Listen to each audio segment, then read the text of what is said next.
गोष्ट अजबच आहे मित्रांनो. तहसील पावा गर्दी आहे, सेतू केंद्रात गर्दी आहेत, ऑनलाईन सेंटरवाल्यांकडे गर्दी आहे. जिथं पावा तिथे नुसते कागद घेऊन लोक पळताय. का पळताय? तर दादांनो, आपली बायको मुख्यमंत्र्यांची बहीण झालेली आहे. मुख्यमंत्री लाडकी बहीण योजना आता 1500 रुपये मिळवायचे आहे. नुसते कागदांसाठी धावपळ. मग काय काय कागद लागतील? कोणाचा दाखला आहे, कोणाचं रेशन कार्ड आहे, कोणाचं आधार कार्ड कंप्लीट नाही, कोणाचे ठसे येथे नाही, म्हणजे कोणाचं वय कमी, कोणाचं जादा, अशा अनेक गोष्टी. आणि सगळी पळापळ चालू आहे. सगळीकडे बघा गर्दीच गर्दी. खरंच पैसे मिळतील का हो मित्रांनो? काय वाटतं? का हा एक जुमला आहे? विधानसभेची म्हणजेच आमदारकीचे इलेक्शन आता थोड्याच जवळ येऊन ठेपलेलं आहे आणि त्यासाठीच ही सगळी उठाठेव असू शकते का? नक्कीच तुम्हाला काय वाटतंय मित्रांनो? नक्कीच कमेंट करा. तर ह्या योजनेविषयी थोडंसं आपण जाणून घेऊया आणि कागदपत्र काय असेल किंवा कागदपत्र काय काय लागणार आहे आणि आपण अर्ज कसा करू शकतो, याच्यात अटी शर्ती काय आहे. तर मित्रांनो, ज्याही व्यक्तीला पात्र व्हायचं असेल त्या महिलेचं वय 21 ते 65 असणं गरजेचं आहे. मग ती विवाहित असो अविवाहित असो काही अडचण नाही. जी 21 ते 65 वयोगटातील महिला पात्र होईल त्या महिन्याला 1500 रुपये मिळणार आहे. तिचं बँक खातं हे राष्ट्रीयकृत बँकेत असावं आणि थोडक्यात ते DBT खाते असलं पाहिजे. म्हणजेच डायरेक्ट बेनिफिट ट्रान्झॅक्शन म्हणजे डायरेक्ट बेनिफिट ट्रान्सफर झाला पाहिजे खात्यामध्ये. जसं कुठल्याही योजनेचे 2000 असतील, PM योजनेचे असतील किंवा सरकारी अनुदान असेल, हे डायरेक्ट जसं खात्यात वर्ग होतंय त्याच पद्धतीनं DBT खाते असले पाहिजे. त्यानंतर आधार कार्ड असलं पाहिजे, उत्पन्नाचा दाखला पाहिजे किंवा उत्पन्नाचा दाखला नसेल पण त्या व्यक्तीकडे रेशन कार्ड पाहिजे. मग ते सफेद असू किंवा केसरी असू, हे दोन्ही चालणार आहे. आणि एक हमीपत्र तयार करून मिळेल, ते हमीपत्र असणं गरजेचं आहे. आणि अर्ज करण्यासाठी ती महिला स्वतः तिथं उपस्थित पाहिजे, तिचा फोटो घेता आला पाहिजे. आणि अशी एक रंजक कहाणी समोर आली MP मधील. सुनील शर्मा यांची पत्नी ज्योती शर्मा ही 2 मे रोजी मेहगाव इथून गायब झाली होती. म्हणजे मेहगाव हे MP मधलं, बरोबर. आणि त्या स्थितीत पोलीस तपासामध्ये एक आजूबाजूच्या परिसरात, जंगल परिसरामध्ये एक जळालेला मृतदेह सापडला होता. आता काय घटना झाली असेल याचा अंदाज तुम्ही लावा.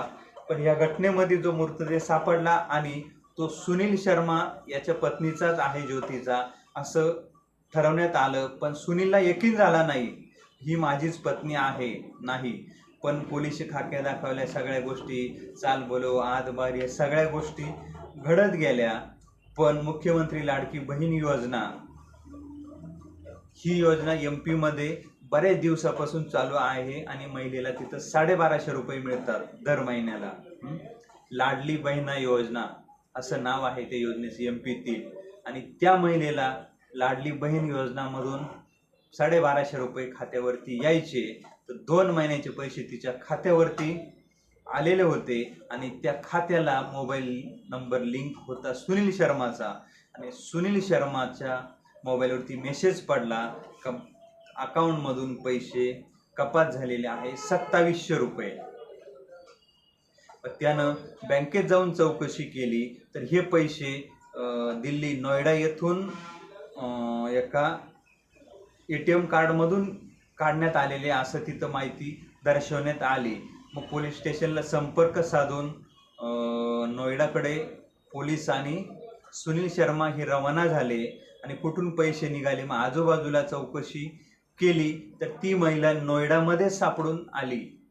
म्हणजेच लाडली बहीण योजना म्हणजेच लाडकी बहीण योजना, या योजनेमधून गायब झालेली महिला बायको त्या मित्राला सापडली पैसे काढायच्या नादात. म्हणजे असंही होऊ शकतं मित्रांनो. त्याच्याकरता मोबाईल लिंक ठेवा, डॉक्युमेंट सगळे व्यवस्थित करा.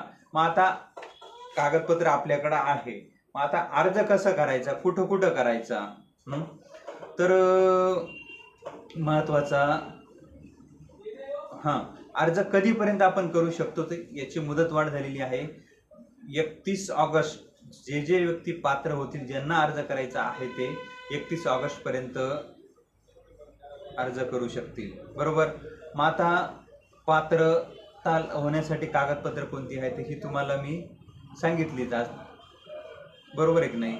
आणि महत्त्वाचं म्हणजे आपल्याकडं रहिवासी असणं गरजेचं आहे. महिला विवाहित असो अविवाहित असो, पण तिचं खाते आधार लिंक असणं गरजेचं आहे. याच्यामध्ये कोण कोण अपात्र होऊ शकतो, म्हणजे बरेच अर्ज अपात्र होतील जे पात्र होणार नाही. ज्याचं उत्पन्न 2.5 लाखाच्या वरती आहे तो बी अपात्र होऊ शकतो, किंवा ज्याचं रेशन कार्ड केसरी किंवा पिवळं नाही ते पण अपात्र होऊ शकतं. त्यानंतर ज्या महिलेचं ITR किंवा ITR फाईल केलं जातं ते अपात्र होऊ शकतात. सरकारी पगार जर तुम्हाला असेल, सरकारी कामात जर तुम्ही असाल, निम सरकारी याच्यात असेल तरी या योजनेचा लाभ तुम्हाला मिळणार नाही. आणि जी क्षेत्राची अडचण होती 5 एकर ती अट रद्द केलेली आहे. पण ज्या कुटुंबात 4 चाकी वाहन आहे, 4 व्हीलर आहे, ती व्यक्ती, ती महिला अपात्र ठरू शकते, फक्त ट्रॅक्टर सोडून. बरोबर. आणि जी डोमोसाईलची अट होती त्या डोमोसाईल ऐवजी तुम्ही रेशन कार्ड, मतदान ओळखपत्र किंवा एखादं तुमच्याकडे ओळखपत्र असेल ते या ठिकाणी चालू शकतं. आणि मुळात जर एखाद्या महिलेचं नाव अगोदर वेगळं असेल नंतर वेगळं असेल पण पतीचा दाखला जर घेत असेल तर तो पण तिथं चालू शकतं, किंवा एखादं प्रमाणपत्र किंवा पतीचा उत्पन्न दाखला असेल ते पण चालू शकतो.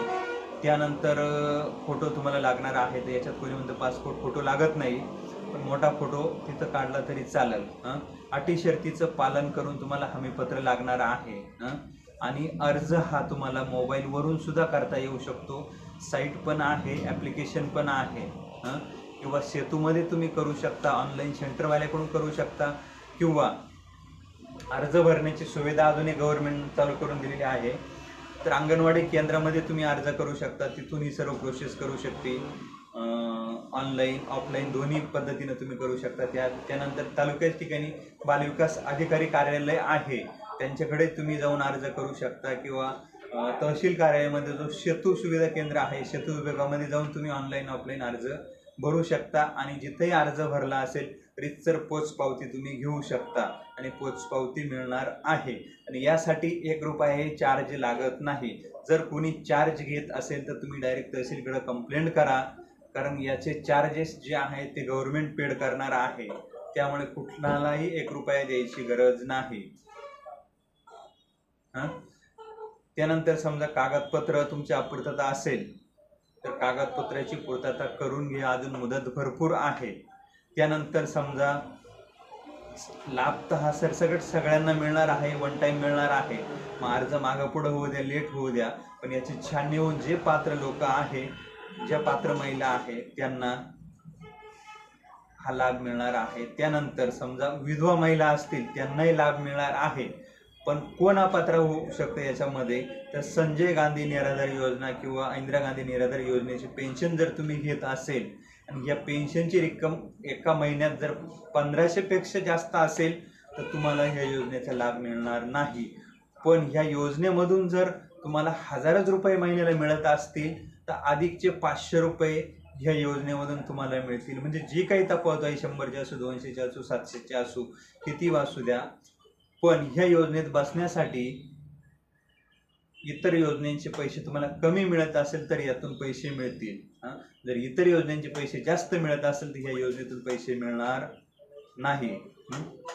तर कुठलीही अडचण आली तर तहसीलला तुम्ही जावा, कागदपत्रांची पूर्तता करावा. आणि मुख्यमंत्र्यांनी आपल्या बायकोला आता बहीण मानलेला आहे आणि ते 1500 जे मिळतील याच्यासाठी कागदपत्रांची पूर्तता करून दर महिन्याला ते पदरात पाडून घ्यावा. या योजनेसाठी अनेक ठिकाणांहून टीका पण झाल्या, विरोधकांनी टीका केल्या, कोण म्हणतं चांगलं आहे. पण सरकारचं उद्दिष्ट काय आहे, एक तर राजकारण असो, विधानसभा असो, किंवा मग त्या सरकारनं स्पष्ट केलंय की महिला स्वावलंबी झाल्या पाहिजे, आत्मनिर्भर झाल्या पाहिजे, आरोग्यासाठी त्यांनी हा पैसा वापरला पाहिजे, मुलांच्या काळजीसाठी हा पैसा वापरला पाहिजे. म्हणजे एकंदरीत महिलांच्या फायद्याची ही योजना आणली आहे असं सरकारचं मत आहे. तर नक्कीच मित्रांनो, तुम्हाला हे योजनेचा फायदा घ्यायचा असेल, उमजत नसेल, समजत नसेल, तर हे व्हिडिओला पूर्णतः बघा. एकदा नाही समजलं तर दोनदा बघा. आपल्या जवळचे नातेवाईक, मित्र, परिवारांपर्यंत हा व्हिडिओ शेअर करा. म्हणजे अर्ज कसा करायचा आहे, कुठे करायचा आहे, कागदपत्र काय लागणार आहे, एकदम सोप्या आणि सुटीत भाषेत तुम्हाला समजून सांगितलं आहे. तर नक्कीच ह्या योजनेचा लाभ कसा मिळवता येईल आणि आपल्या जवळ आसपास नातेवाईक, मित्र, व्हॉट्सअप सगळ्यांना शेअर करा आणि योजना पदरात पाडून घ्या. धन्यवाद. Thank you so much. जय हिंद, जय महाराष्ट्र.